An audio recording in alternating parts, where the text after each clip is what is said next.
Quando Jesus estabeleceu o contato com João Batista, narra as Escrituras que depois daquele memorável momento em que a voz se fez retumbante, este é o meu filho amado, em quem me comprazo, sai Jesus conduzido pelo Espírito e, segundo a narrativa evangélica, ele experimenta 40 dias e 40 noites em estado de jejum. E é desafiado pelo diabo. A figuração do Evangelho é clara e nos traz possibilidades de inúmeras reflexões. A abordagem inicial está centrada dentro de um convite a partir de Satanás, de que Jesus deveria transformar pedras em pães, já que ele fazia jejum e detinha este poder extraordinário, segundo rezava as Escrituras para aquele que deveria estar conectado com o divino. Ao que Jesus contesta essa assertiva satânica e faz a fala calcada em cima da sua tradição religiosa, dizendo: nem só de pão vive o homem. Efetivamente, era um enfoque daquilo que representa para a humanidade o caminho que pode suscitar um movimento libertário, a economia. Nem sempre a possibilidade do alimento justifica ou favorece ou proporciona integralmente aquilo que julgamos ser o necessário para que a terra alcance um estado de beatitude, de bem-aventurança, que é o atendimento às necessidades fundamentais do ser humano.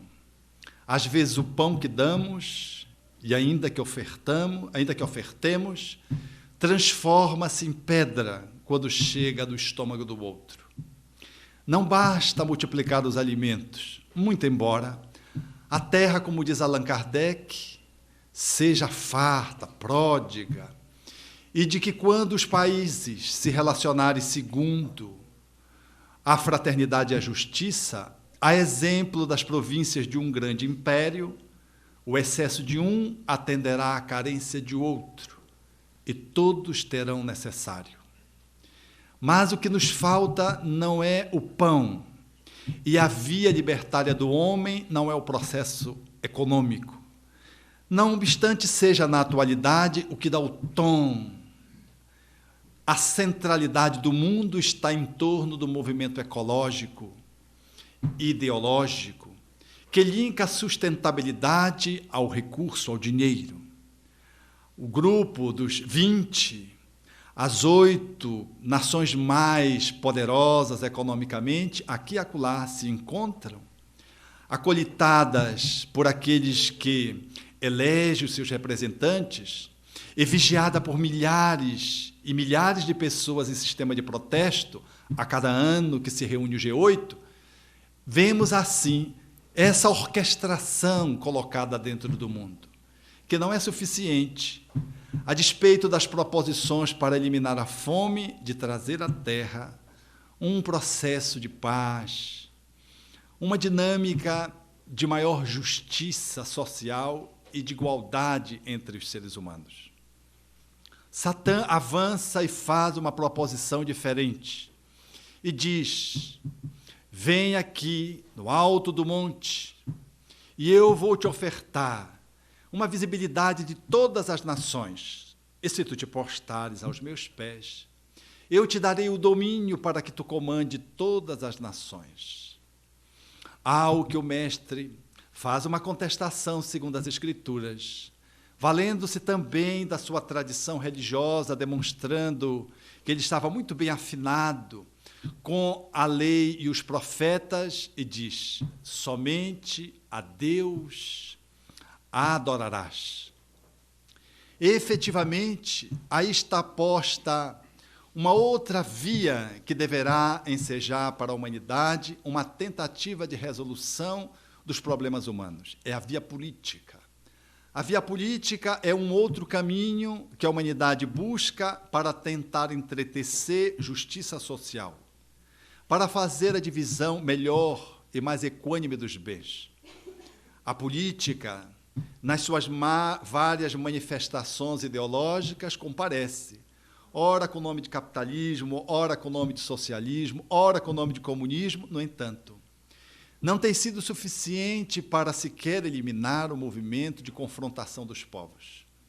Nós estamos experimentando guerras que pipocam aqui e acolá, e não conseguimos, mediante as práticas diplomáticas, silenciar os canhões sequer por um momento.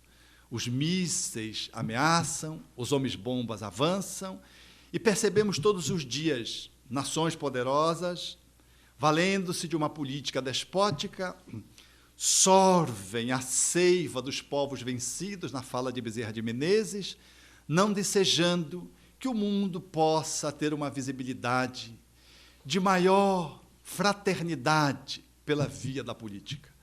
O poder é um grande desafio para o ser humano. E o poder, sendo gerido para o bem comum, ainda representa um dos desafios mais grandiosos na Terra. Parece que essa via, segundo Pitirim Sorokin, o grande sociólogo russo radicado nos Estados Unidos, também não foi suficiente para poder eliminar a confrontação entre as nações. Efetivamente, as guerras se multiplicam e o ser humano, pela via política, não foi capaz de poder estabelecer relações amistosas. O poder colocado dentro da nossa disposição, seja em nível nacional, seja em nível estadual, a exemplo do que vimos hoje nos noticiários, quando o helicóptero no Rio de Janeiro é abatido dentro daquele movimento de guerrilha, quando o tráfico, o narcotráfico e o crime organizado se coloca, nós nos damos conta de que somos incompetentes para poder fazer uma gestão pública administrativa que seja suficiente para eliminar as distorções e capaz de fazer o enfrentamento da miséria, que se alia a expedientes diversos para fazer valer a sua presença e, ainda que seja através de mecanismos vios, demonstra categoricamente que o poder público deixa aqui e acolá espaços por uma política que está a serviço de poucos ou de alguns, em detrimento da maioria, quando ela deveria estar colocada a serviço do bem comum.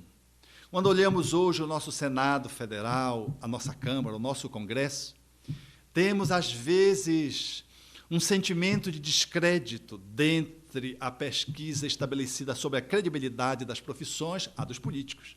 Estava em última instância. Um senador em torno do qual deveríamos nos postar, tal deveria ser a reverência por esse cargo, hoje parece que é quase um insulto fazermos o contato com o senador. Desviamos o contato se tivermos, por exemplo, num ambiente de um público, de uma praça, porque temos o incômodo de ser confundido com alguém que é parente dele ou que estende a mão para um senador. Infelizmente é assim. Nosso cenário político demonstra, categoricamente, que a política ela tem estado a serviço do egoísmo. E, por isso, estamos longe de perceber a conduta de uma personalidade como Bezerra de Menezes, que, mesmo antes de conhecer o Espiritismo, já tinha a categoria de propor na Câmara dos Deputados, no Rio de Janeiro, que centralizava o poder da nação na época, uma sugestão para que se diminuísse o salário daqueles que eram os representantes públicos no exercício dos cargos eletivos. Imaginem hoje um senador, um deputado, fazer essa proposição. A imprensa tem que ficar sindicalizando, fiscalizando, porque os aumentos, às vezes, são abusivos e extrapolam as medidas mais mínimas de bom senso. Esse é um cenário político, que para você encontrar um ou outro homem que esteja identificado com esta proposta e que seja nobre, nós contabilizamos nas mãos, dentro de um quadro que excede de 5 centenas no nosso Congresso Nacional. A via política parece que também não é aquela que temos encontrado como solução para trazer à terra mais paz, mais felicidade. Mas Satã insistiu e disse: vem aqui, no topo do templo, e eu vou te arremessar, ou tu podes te projetar daqui. E tu poderás ordenar, a exemplo do que está prescrito na antiguidade, na tradição, que os anjos vão dar as mãos, tu não tropeçarás em nada. Numa ameaça efetiva àquilo que rezava na profecia e num convite para um salto miraculoso. Algo que Jesus contesta de forma bastante assertiva, significativamente pondo as coisinhas nos seus lugares, fazendo exatamente o contraponto daquilo que era um convite arbitrário, e diz: também ouviste o que foi dito, não tentareis o Senhor teu Deus. Essa é uma outra via que está posta no mundo. É a via do milagre, do mágico, da religiosidade, que está a serviço de uma transformação mágica. Na atualidade, percebemos, especialmente no nosso país, as religiões midiáticas, que comparecem oferecendo os frutos da transformação mediante apenas a graça.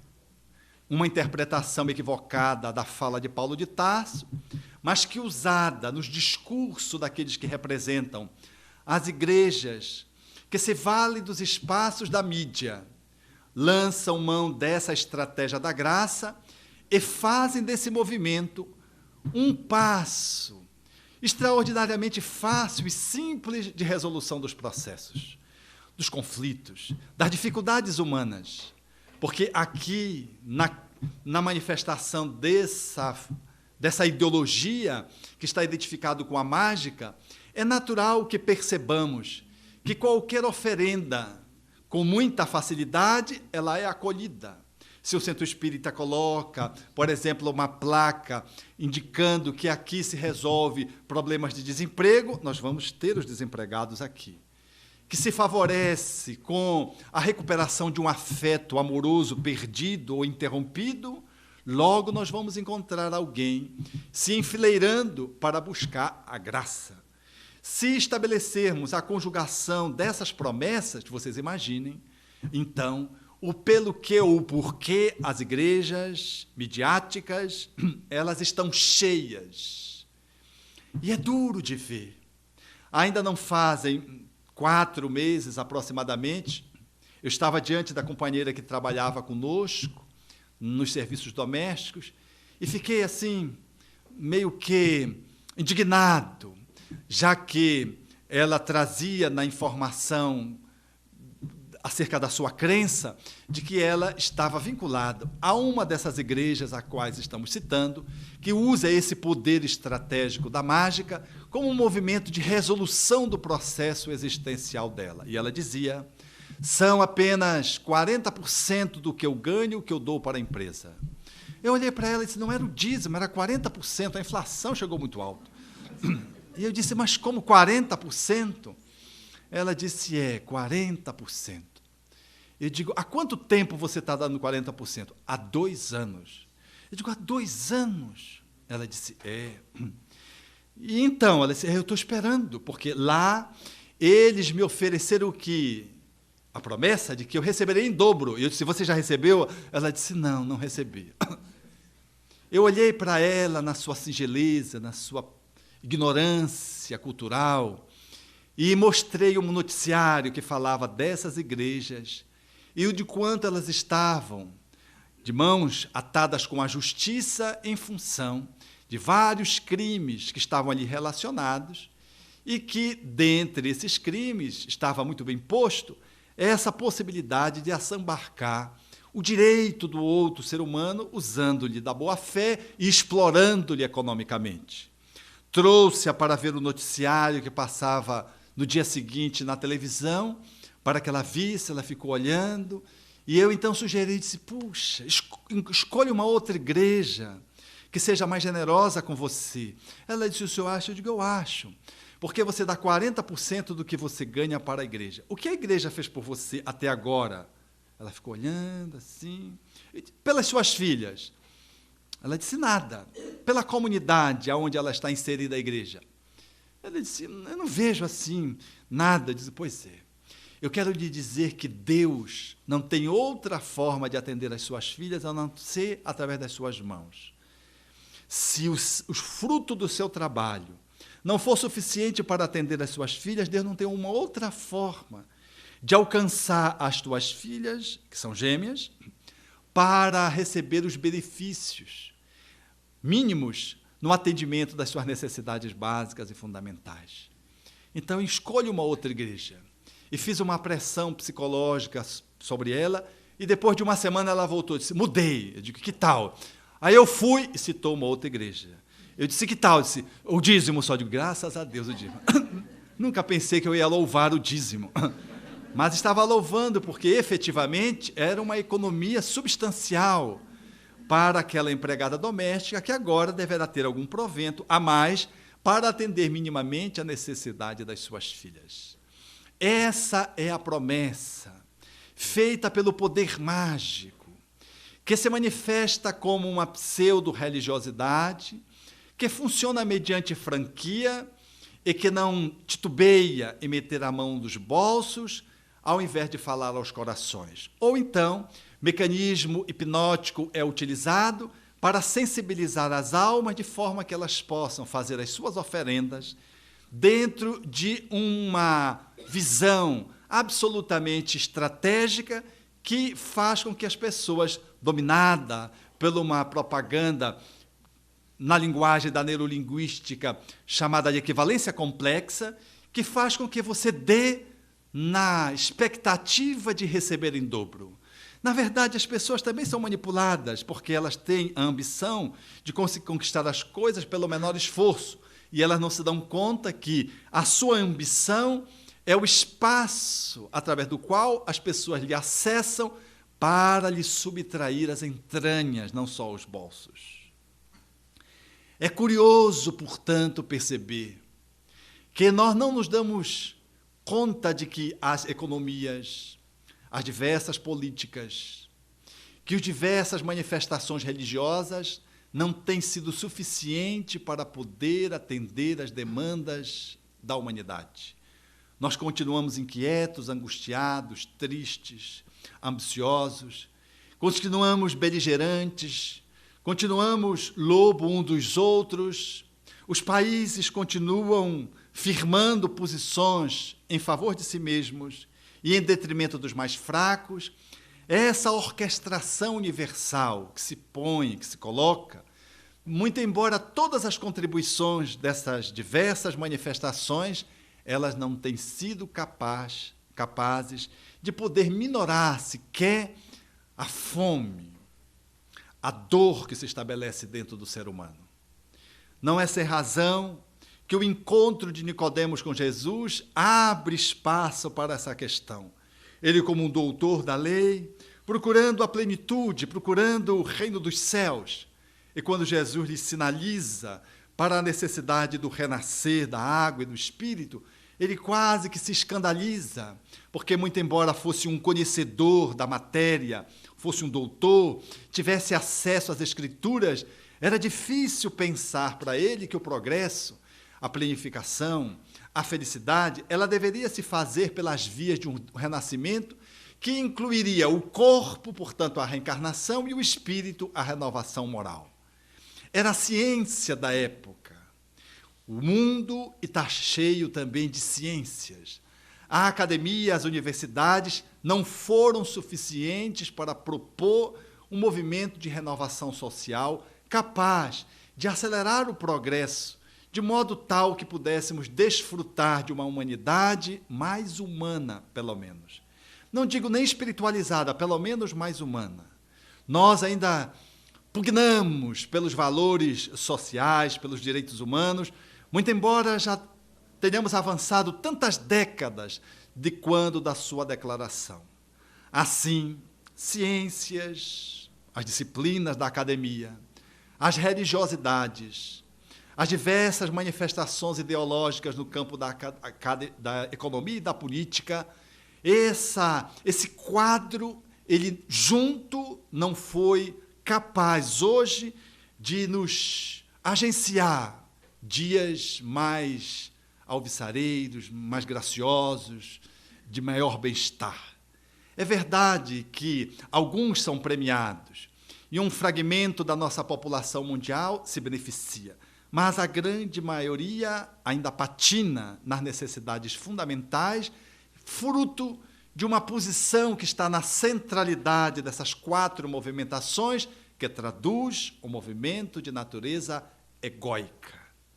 Foi, portanto, graças ao relatório de Jacques Delors, quando propôs acerca de uma educação que era um país, uma descoberta, um novo movimento que se deveria descobrir, que se levantou numa proposição da educação via Unesco, os 4 pilares, que, a bem da verdade, lembram, de algum modo, esse encontro de Jesus, ali, pós o batismo, e que faz menção a 4 posições básicas no campo da educação.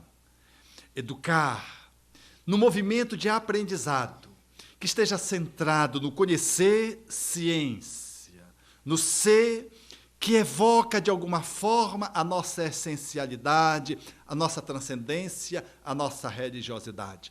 O fazer dentro de uma proposta econômica e o conviver dentro de uma proposta de relação de poder, política.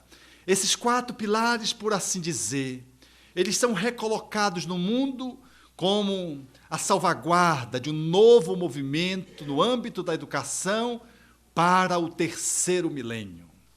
Aprender a conhecer, aprender a ser, aprender a fazer e aprender a conviver. Parece que estamos reeditando, numa tentativa de, pela via da educação, dar ao homem um patamar de dignidade ainda não alcançado. No entanto, numa perspectiva espiritista, talvez não lograremos experimentar, a curto prazo, mesmo agregando a política, a economia, a religião, a ciência, a educação, esse salto de qualidade de que todos somos desejosos e esperamos alcançar para a comunidade mais global. É necessário, olhando nessa perspectiva, que possamos buscar mais profundamente as raízes que vão fazer o diferencial, a fim de que esses campos do conhecimento humano possam efetivamente dar um salto extraordinário no campo do progresso.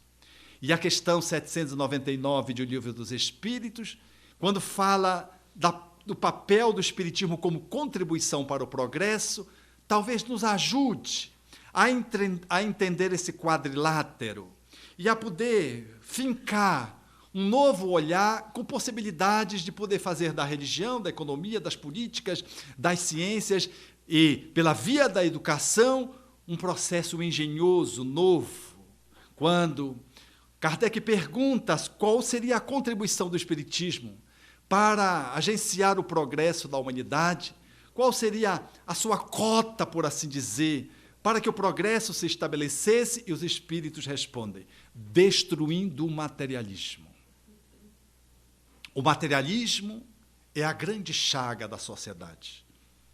O materialismo, ele é a centralidade das nossas encrencas. Não falo do materialismo ateísta, dialético histórico. Eu falo do materialismo no sentido mais abrangente, aquele que também inclui o ateísmo, mas o materialismo que está focado numa posição centrada em cima do ego, do egoísmo. Quando os espíritos tratam dessa questão do egoísmo, eles sinalizam exatamente de que o egoísmo representa esse grande entrave para que o progresso se dê na humanidade. E é justo na questão 917 que os espíritos tratam dessa questão com uma performance fantástica do ponto de vista psicológico. Quando eles sinalizam que o atendimento ao egoísmo nos inclina para a personalidade, num atendimento apenas restrito à nossa personalidade. A personalidade, ela é a representação do nosso desenvolvimento egóico. Nós formamos um ego, que é o centro de comando da nossa vida psicológica quando nós nascemos ou renascemos. E aí nós vamos estruturando este ser que somos, que tem um nome, que tem um sobrenome, que tem uma formatação psicológica, que tem um ingrediente de funcionamento emocional, que traz uma estrutura valorativa com que se coloca no mundo. Isto é o ego. O ego, essa nossa estrutura que nasce e morre dentro de uma conceituação com a qual a humanidade lida. É por isso que a nossa movimentação, ela se transforma num movimento personalístico. Por isso que, não obstante a religião faça parte do contexto cultural da humanidade, nós funcionamos como se fôssemos materialistas e não religiosos. Há uma contradição frontal, e isso se faz muito mais claro quando nós percebemos que a nossa relação com religiosidade ela está calcada dentro de uma relação de culto externo, de representação social, de aparência, de símbolo, de ritos, que não consegue ultrapassar do mecanismo simbólico para o processo essencial e da transcendência. Nós, então, na humanidade, nos dizemos religiosos, as religiões povoam a humanidade, as 5 grandes religiões preenchem de uma forma quase que global a população inteira da Terra, e nós, na Terra, vivemos como os materialistas. Temos um dia a dia como se fôssemos morrer. E nós, espíritas, às vezes nos incluímos também nessa dinâmica. Eu digo às vezes, porque às vezes não. Ou mais propriamente, raramente não. Porque se eu dissesse, por exemplo, aos senhores, bem, amanhã é o dia da sua desencarnação, Deus mandou eu avisar vocês, e eu estou aqui para, em nome do Criador, do Pai Todo-Poderoso, que está sequioso da sua presença no seu regaço, de que amanhã é o seu grande encontro. Sinceramente, como é que chega isso em você?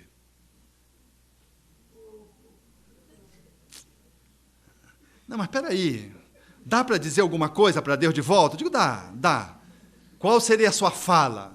Roberto, diz lá para o meu Pai, para o Todo-Poderoso,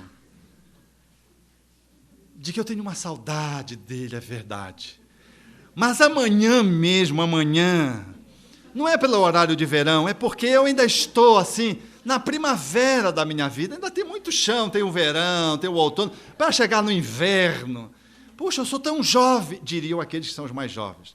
Mas aqueles que já estão no inverno mesmo, dizem assim, não é por mim não, sabe?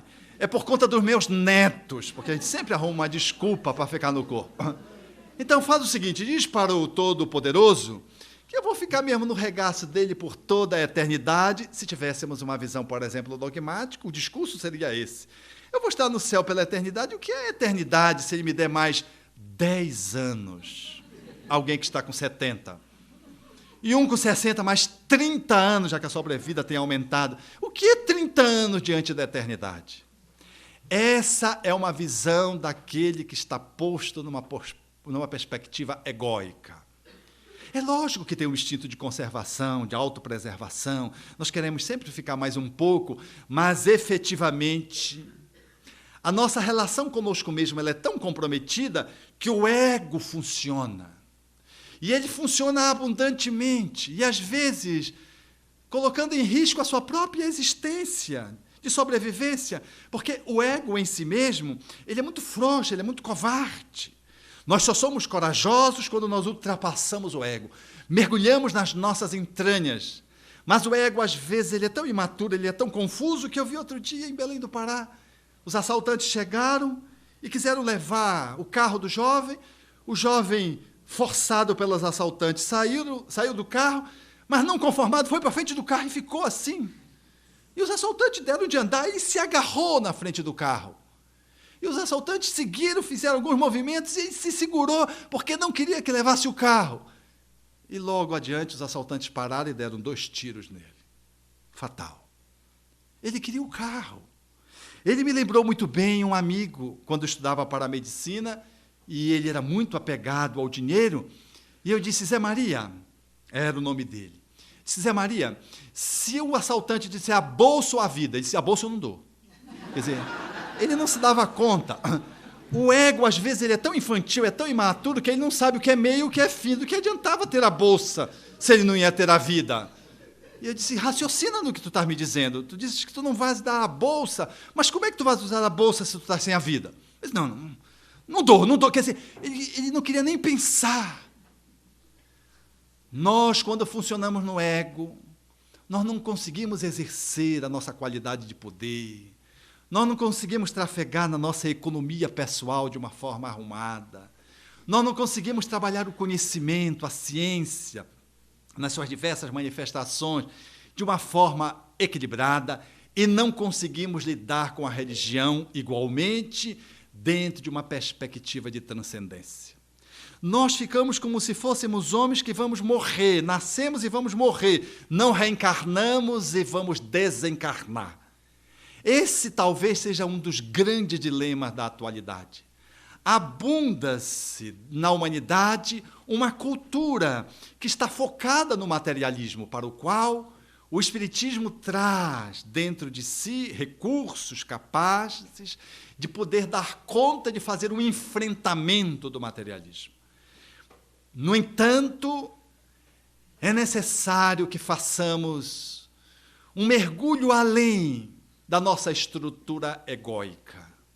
Se ficarmos na periferia do ego, nós não conseguiremos transitar além daqueles que criticamos, sejam daqueles que sejam os cientistas, sejam os políticos, os filósofos, os economistas, os religiosos. Nós vamos ter uma posição mais ou menos maquiada, bem ou mal mais maquiada, que não representa a essencialidade da doutrina que nós abraçamos. Diria os espíritas Allan Kardec, destruindo o materialismo, que é uma chaga da sociedade, temos a possibilidade de ver onde estão os nossos verdadeiros interesses. A vida futura não tendo mais o obstáculo da dúvida, o homem sabe pelo presente como lhe é dado alcançar o seu futuro. Tem uma percepção do passado mais adequada. O Espiritismo contribuirá para o progresso, continuam os espíritos, abolindo os conceitos de seita, castas e cores, demonstrando aonde está essa lei, essa grande lei da solidariedade, que nos faz ver como irmãos. Que beleza! Destruir o materialismo e abolir os conceitos de casta, classes sociais, cores, etnia, raça, seitas, religiosidades ou religiões. O olhar espírita que vai nessa profundidade faz-nos ver como seres humanos que somos circunstancialmente. Porque efetivamente nós somos seres circunstanciais. Eu estou, Alberto, você está, Maria, está Pedro, está Joana. No entanto, você apenas está, porque você se enverga de uma personalidade que vai perder o seu sentido, porque o ego ele está posto para esta vida. Para outro, ele vai deixar de existir ou ceder lugar para que uma outra possibilidade egóica surja, uma nova personalidade seja construída, que será, como diz Joana de Ângeles, a média aritmética de todas as personalidades que fomos. Nós somos, em boa medida, a média de tudo aquilo que fomos egoicamente. Quando olhamos nessa envergadura, nós, de profundidade, nós conseguimos perceber que o Espiritismo surge como uma ciência cujo objeto de estudo é o espírito. Então, ou nós nos olhamos como espíritos habitando um corpo humano, e estamos humanos, mas somos espíritos, ou nós fazemos como faz a maioria dos religiosos e a maioria das outras disciplinas dos diversos campos do conhecimento filosófico, científico na Terra, que se veem como seres humanos fazendo um ensaio de espiritualidade, fazendo um caminho de religiosidade, o que é inteiramente oposto à visão que o Espiritismo nos traz. Nós somos espíritos fazendo uma viagem humana, de evolução espiritual. Portanto, nós temos que nos olhar além do ego, numa percepção que está além da personalidade, mas que não é contra a personalidade, que não é contra o ego. Mas se nós ficarmos centrados no ego, nós não vamos nos diferenciar das visões psicológicas colocadas pela academia, das religiões, como elas se propõem a ver o ser humano, e, portanto, de tudo aquilo que a humanidade hoje conseguiu construir enquanto cultura universal. Nós vamos nos ver como um ser humano que está aí posto e que desempenha, através do seu ego, vários papéis sociais. Eu sou um advogado, eu sou um chefe, eu sou um policial. São os papéis sociais. E não conseguiremos vitalizar esses papéis sociais, porque a nossa personalidade ela está fincada numa estrutura de ego, de eu humano, de ser humano tão somente e simplesmente. É isso que nos faz derivar para o egoísmo. É isso que faz em casa esse funcionamento, mesmo nas famílias daqueles que somos espíritas, que dizemos e estudamos uma perspectiva nessa envergadura, mas que vivemos dentro de um outro patamar existencial, ou seja, há uma contradição habitualmente nas nossas vidas. Nós estudamos a ciência do espírito, mas vivemos como se fôssemos homens que iam morrer. Nós estudamos que a nossa excelência e a nossa essência é o espírito, mas ele não comparece na existência, ele não comparece na transcendência. Nós separamos, de algum modo, os nossos estudos da nossa vivência. Então, a nossa vivência, ela se fragmenta, porque nós rompemos com aquilo que somos na nossa essencialidade. Nós fazemos uma ruptura do paraíso. O paraíso, não sendo um lugar, e não é um lugar, é a própria desconexão do ser humano com a sua origem essencial. É quando eu deixo de ser eu na minha inteireza para me ver parte, como um ser que se coloca no mundo, que tem um nome, que comanda a sua vida através de uma personalidade que está formada, que desempenha diversos papéis sociais, que é dirigente de um centro espírita, que é aplicador de passes, são papéis sociais que nós desenvolvemos, e nós nos perdemos nesse caminho, perdendo efetivamente o fiel da balança, que é a estrutura básica que deve sustentar tudo isso. Ou seja, para que possamos ter em casa menos contradição e funcionemos mais coerentemente com o nosso conhecimento, é necessário ir além do ego. Porque o ego é o que gera o egoísmo. E o egoísmo é que sustenta as nossas movimentações no cotidiano. Por exemplo, quando você chega em casa e vai tomar conta de um alimento que alguém vai chegar depois de você e você está com fome, o que você faz com o alimento? Você pensa no outro? Você reparte? Você divide uma parte, né? Ou pergunta? Não, você nem pergunta porque você não quer nem saber. Aí come, depois que você comeu, você... ainda faltava mais alguém? Quer dizer, por que a pergunta veio depois e não antes? É verdade que você estava com fome, mas o outro tem direito também àquele alimento. Não, mas ele fará um leite, improvisará. Sim, mas aquela torta, aquele bife acebolado que estava ali, não podia ser dividido a dois? Ah, mas eu cheguei primeiro. O eu cheguei primeiro é o ego. As nossas relações elas vão empobrecendo, porque quando o ego ele está no centro do palco da nossa vida, ele puxa, portanto, para essa perspectiva do egoísmo. E o egoísmo, ele trava toda a fluidez da nossa alma. ele impede que a gente se realize, ele evita que a plenitude compareça, ele não favorece que a felicidade possa estabelecer morada. No cotidiano, quando eu estou egoicamente posta, por exemplo, eu como uma mulher em casa, por exemplo, egoicamente posta, quando muito eu penso no filho, né? E penso no filho. E às vezes penso no filho, mas penso no filho pensando em mim. Eu disse, não, mas o meu filho não pode ir, porque o que vai ser o coração de mãe? Eu vejo a minha enteada brigando com a minha esposa. Brigam porque nenhuma quer morrer primeiro. Não, você não vai me fazer isso, minha filha, diz a minha esposa. A minha enteada diz, e a senhora quer, mamãe? Morrer primeiro, que você acha que eu vou aguentar? Não, é muito egoísmo da senhora. E uma fica brigando, e eu fico olhando. E outro dia houve uma reunião mediúnica, houve um quadro fluídico lá, eu cheguei e comentei assim, engraçado, houve esse quadro fluídico, a meu respeito. Engraçado, deu até a entender que eu poderia estar prestes a desencarnar. Gente, vocês não imaginam como foi o chororô. Aí todo mundo começou a chorar, mas não a chorar, eu digo, mas peraí. Aí eu vejo quanto nós estamos impregnados de uma cultura egóica que parece que a gente é eterno no corpo. E nós estamos sempre preparados para a morte do vizinho, de cima, de baixo, do lado. Não, ele estava na hora dele. Não, como Deus é bom, ele sabe. A lei da reencarnação é perfeita, mas quando chega em casa, diz, não, mas peraí, não tem uma moratória, a gente já vai negociando, barganhando, buscando. Não é possível que todo o trabalho que eu tenho dado no Centro Espírita não sirva de nada para eliminar esse câncer de próstata. Poxa, o cidadão está com 95 anos, com câncer de próstata, ele já está na sobrevida, na moratória, já está na transcendência. Está querendo ficar ainda no corpo. Então, mesmo ela pensando no filho, às vezes está pensando nela. Pensar no esposo, primeiro lugar, é o filho. Segundo lugar, quem é? O filho. Terceiro lugar, o filho.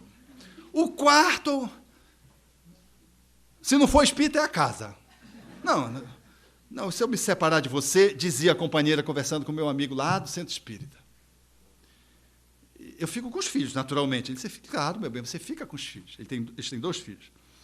E se eu me separar, eu fico no apartamento. Ele disse, não, você tem que ficar no apartamento. Ah, mas você deixa que o carro também fique comigo? Eu disse, fica com você também o carro. Ah, mas esse aparelho de som recém-comprado, se nós separássemos, você também... Eu disse, ficaria com você. Ah, então tá. Aí ele olhou para ela e disse, meu bem, já que está ficando com tudo, fica logo comigo também. O egoísmo é assim. Aí entra o cara, depois da casa e do cachorro, porque se tiver um cachorro, ainda entra o cachorro. Não, o totó... Não. Aí entra o cara. Mas por que o cara? Porque o cara confronta, é o parceiro do lado, é o agenciador principal da evolução dela, né? É o personal trainer dela. Ela não se dá conta disso, mas egoicamente a incomoda, porque ele é um cara difícil, desafiador, e ela precisa fazer um movimento interno, que é mais fácil fazer com o filho do que fazer com parceiros. É difícil. Eu vi agora, vindo para cá, no aeroporto, o companheiro espírita dizendo, engraçado, Alberto, a minha irmã teve uma leucemia, está melhor, a outra teve um infarto, não sei o quê, agora está fazendo uma angioplastia, e o cardiologista perguntando, para estudando a genética da família, e ela disse, não, só quem se salvou, aí citou o nome dela, só ela não tem nada, mas ela não tem nada porque não tem marido, tem um bom salário. É que o cara morreu, mas ela não matou o cara, não. O cara morreu de morte morrida mesmo, normal, natural. Aí ela riu e disse, engraçado, ela não conseguiu ver o espiritismo na minha vida, né? Eu digo, pois é. Esse olhar do egoísmo, ele faz nós nos perdermos dentro da casa espírita, por exemplo, onde a fraternidade abunda, né? Eu estou no meu departamento. Eu vejo na prestação de contas na diretoria, cada um quer ter uma performance, o Trapalhão Ponte apresenta todas quantas sacolas, quantas cestas, quantas não sei o quê, quantos passos, o pessoal conta até os passos que deu. Cada relatório de cada departamento é uma manifestação egóica. Porque se um trabalhador pular daqui para ali, diz, mas por quê? Você está roubando o meu trabalhador, vai conversar com o outro do outro departamento. E se o outro centro espírita precisar de um pedaço de tijolo para ele, pelo amor de Deus, nós fizemos assim para conquistar esse tijolo. E somos espíritas. Mas, meu irmão, é para outra casa, a casa espírita é do mesmo dono. Não conseguimos pensar assim. Nós estamos tão fechados no egoísmo. Eu não vou falar das outras religiões, da nossa relação com as outras religiões, mas nós somos espíritas. Esse olhar, ele fica apequenado quando nós estamos dominados pelo egoísmo. A nossa partilha é desproporcional. Mas se nós damos um salto de qualidade e fazemos uma imersão em nós mesmos, talvez nós nos encontremos. E aí faça sentido aprender a conhecer, ser, fazer e conviver. Aí talvez faça sentido todas as políticas, todas as economias, todas as ciências, todas as religiões dentro de determinados contextos. Mas se eu não ultrapassar para dentro de mim mesmo, avançando além da minha imanência enquanto ser humano, para calcar, tocar e me alimentar da minha transcendência, aceitando que eu sou um espírito e que, portanto, eu tenho uma natureza mais profunda e que está além do ego, se eu não conseguir fazer isso, eu não conseguirei viabilizar na Terra a plenitude, a paz, a felicidade que tanto busco. Mas se eu conseguir fazer, eu serei capaz de fazer como faz a mãe dando comida para os filhos. Ela dava, era só uma panela, então ela dava a colherada, comia um. Depois ela dava, ela pulava ela. Para que os filhos não ficassem chocados, ela pulava e ia dando uma colher para um, uma colher para o outro, uma colher. Aí ela comia, depois ela dava uma colher para o outro, uma colher para o outro, os filhos. Quando chegava nela, ela pulava e dava uma colher para o outro, e um dos filhos observando. Porque a mãe pulava uma ou duas vezes na rodada, porque a comida era pouca. Porque a comida era pouca. Então, é possível, quando nós vamos mergulhando, a gente ceder espaço para que o outro departamento, aquele companheiro que é muito cioso, que ainda não conseguiu descobrir uma outra posição de colocação dentro da casa espírita, que ainda gosta muito dos elogios reiterados e repetidos, é possível que a gente ceda, de que a gente não precise ficar com picuinhas, de que a gente faça uma concessão, até para que dando mais tempo para ele, diminuindo um pouco a fala do nosso relatório, para que não cause aquela sensação de mal-estar no outro, porque ele acha que você está competindo. É possível lidar com ele sem passar o recibo da competição. E ele, como ele não vai conseguir competir com você porque você não faz o contraponto, ele acaba por refletir acerca do comportamento dele próprio.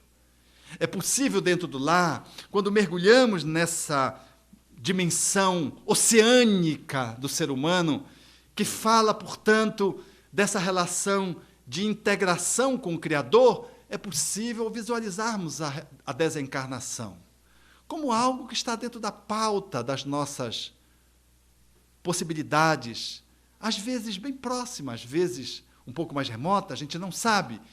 E diante da desencarnação de um filho, é possível, a partir dessa natureza, sustentar a dor de um ego que sofre, e poder fazer um luto dentro de uma velocidade que seja plausível para um homem que está reencarnado, para um espírito que vestiu-se de um corpo, no nível evolutivo em que nós nos encontramos. É possível, portanto, ser lesado por alguém tão gravemente numa traição afetiva de um relacionamento de conjugalidade.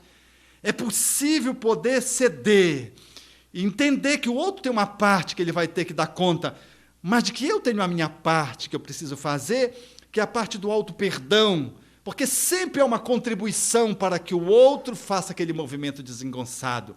E eu não posso estar me revestindo de ressentimentos, mesmo ocupando aquela posição de vítima e assumindo uma posição de vitimização, e ficar ali acomodado naquela posição de sofrimento e recebendo dos outros as condolências e, às vezes, a postura aguerrida e beligerante contra o outro.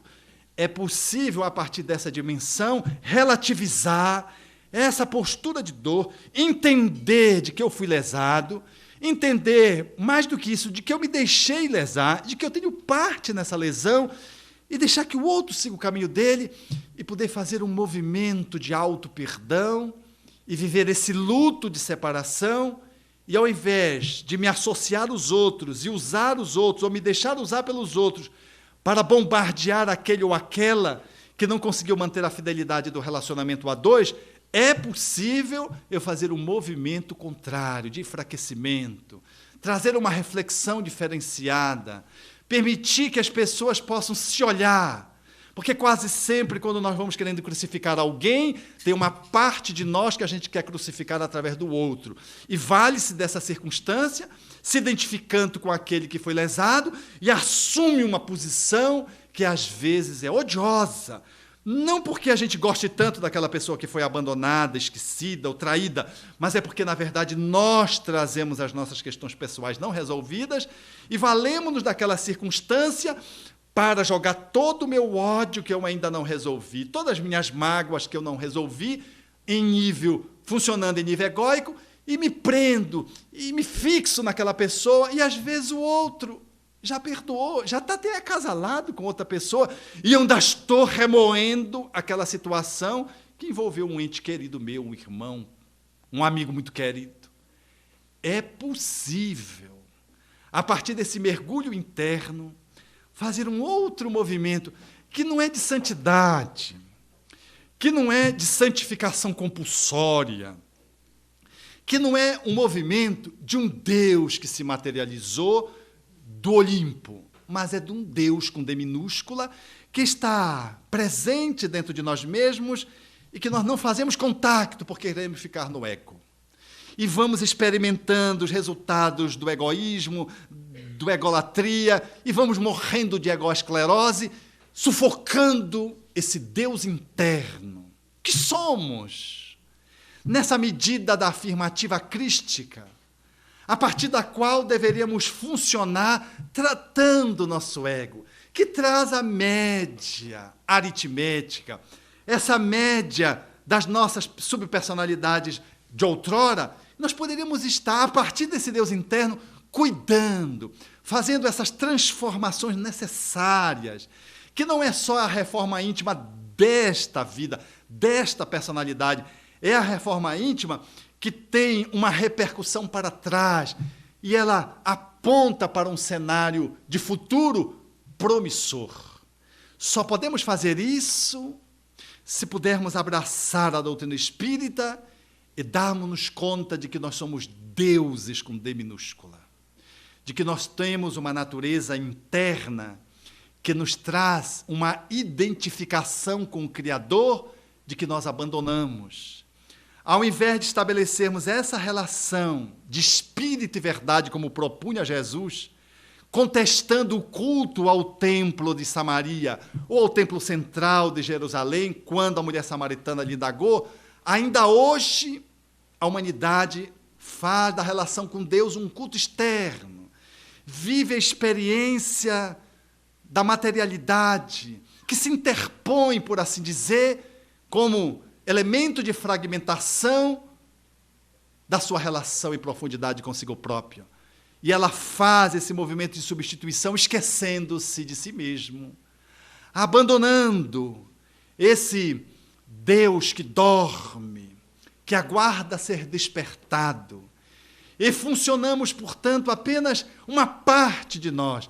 Não usamos todo o nosso potencial com que Deus nos criou, porque somos parte de uma cultura que agencia o materialismo e caímos na armadilha do ego e vivemos o egoísmo.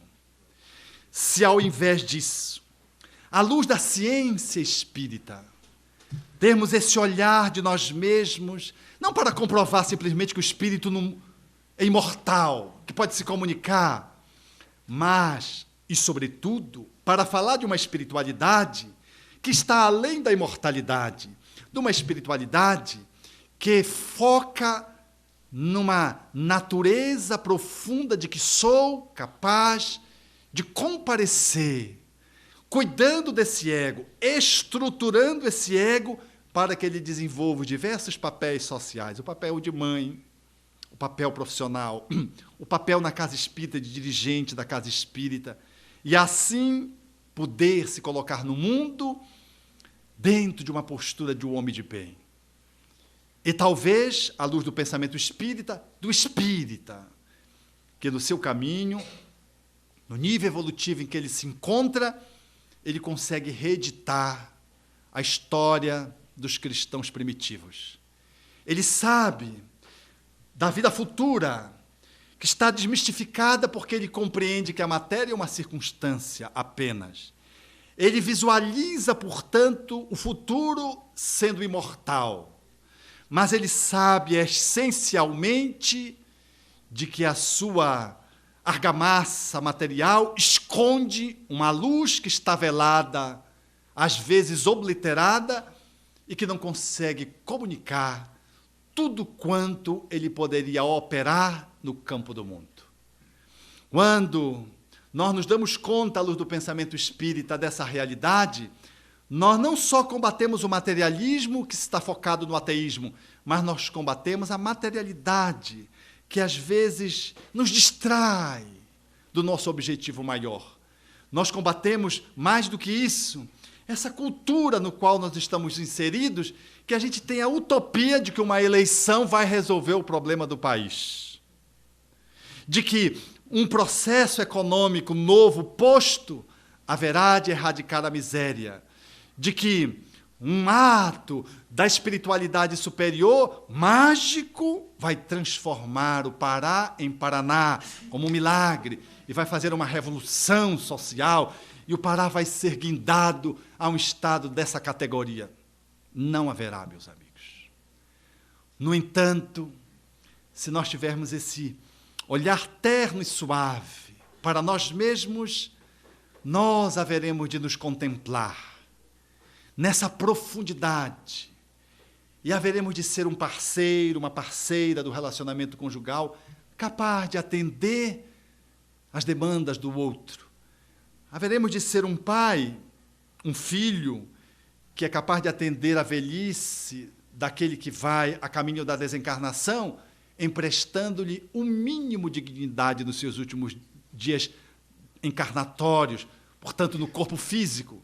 E seremos capazes de desempenhar nossos papéis sociais nos diversos grupos que participamos na sociedade com mais profundidade, com mais leveza. E na casa espírita, nós simplesmente conseguiremos ser espíritas, porque o mais difícil na casa espírita é ser espírita.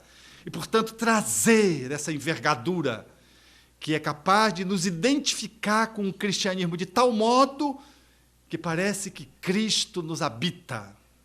E nos habita. É que o Cristo interno ressoa e comparece através do ego, fazendo com que, muitas vezes, as pessoas nos olhem e achem que a gente é diferente. Ou então, mas, puxa, fulano, que incrível, porque nós tivemos um ato crístico que conseguiu vencer todas as nossas barreiras egóicas. E vamos avançando nessa direção, tal como fez e como aconteceu com Paulo de Tarso. Já não sou eu mais quem vive, é Cristo que vive em mim. Ninguém me moleste, eu trago as marcas do Cristo. Ou em Jerusalém, quando ele no testemunho agredido, haveria de dizer para aqueles que eram os seus inimigos naquele momento: agora já Paulo, escarrai-me, cuspi-me em mim, açoitai-me, pois eu já construí um santuário íntimo, intangível às vossas mãos, no qual Cristo há de reinar para sempre. Essa fala é de alguém cujo ego, numa linguagem oriental, morre, para que o Cristo se sobreponha e compareça. É uma luz que desborda e a cúpula do abajur está tão transparente que a gente não identifica cúpula nenhuma. É, portanto, quando o ego cede para que o eu superior ele possa fazer a sua manifestação plena de uma forma mais continuada. E isso configura os santos, os heróis, os grandes homens, tão somente porque eles conseguem concretizar a sua natureza divina, se sobrepondo às barreiras humanas e, portanto, é a superação do Deus sobre o ego e a vitória daquele ser humano sobre si mesmo, não mais sobre ninguém. Porque o nosso grande desafio é fazermos essa grande jornada para dentro de autodescoberta, de autoconhecimento, esse que fazer novo, esse conviver consigo próprio, para que o ser que somos possa desbordar em alegria e felicidade. E quando isto acontecer, talvez a fala dos espíritos no convite, na conclamação, na quase intimação, porque o tempo urge, já não precise mais acontecer. Porque o Cristo interno, através da nossa vinculação com Jesus, ele foi aos poucos surgindo e o cristianismo é uma realidade nas nossas mãos, no nosso olhar, na nossa voz, na nossa escuta, no nosso compasso, no nosso passo, na nossa energia silenciosa. Por isso, o Espírito Maria Dolores categoricamente insiste nesse apelo-convite, fazendo uma reflexão que é pontual para uma humanidade grandemente centrada no cristianismo, mas desconectada do Cristo interno, mais afeita ao egoísmo da materialidade do que à centralidade da sua claridade intrínseca com que Deus nos criou. Em lembrando-te, diz ela, a mensagem brilhante e renascente, recordo-te, Senhor, a tua promessa em sentido augusto, e crede que estarei convosco eternamente até o fim dos séculos do mundo. Por isso creio com razão, Senhor, que ninguém mais consegue ignorar-te. Ao ver-te as manifestações de intenso amor, refugindo e atuando em toda parte. Vieste ao mundo sem quaisquer brasões, sem honra, nem púrpura, nem guerra, e transformas povos e nações, mostrando as leis da vida sobre a terra. Revelas entre os homens dia a dia, iluminando os cérebros que irmanas o caminho da paz e da alegria pela sublimação das leis humanas. Deste à fraternidade vasto acesso, traçando a estrada para a vida sã e acentuaste as luzes do progresso nas vantagens de agora e de amanhã. Vieste do esplendor que reina no mais alto, guiando o mundo à evolução divina. Da charrua ao trator, da vereda ao asfalto, do artesanato rude ao fulgor da oficina. Conhecemos na terra a tua força augusta, permaneces em tudo, aqui e ali. Entretanto, nutrida de diferença injusta, creio ainda, Jesus, não fomos a ti. Impele-nos em teu ensino eleito a esquecer para sempre o nosso orgulho frio e vão, pois queremos destrancar os recessos do peito a fim de abrir-te o próprio coração. Obrigado.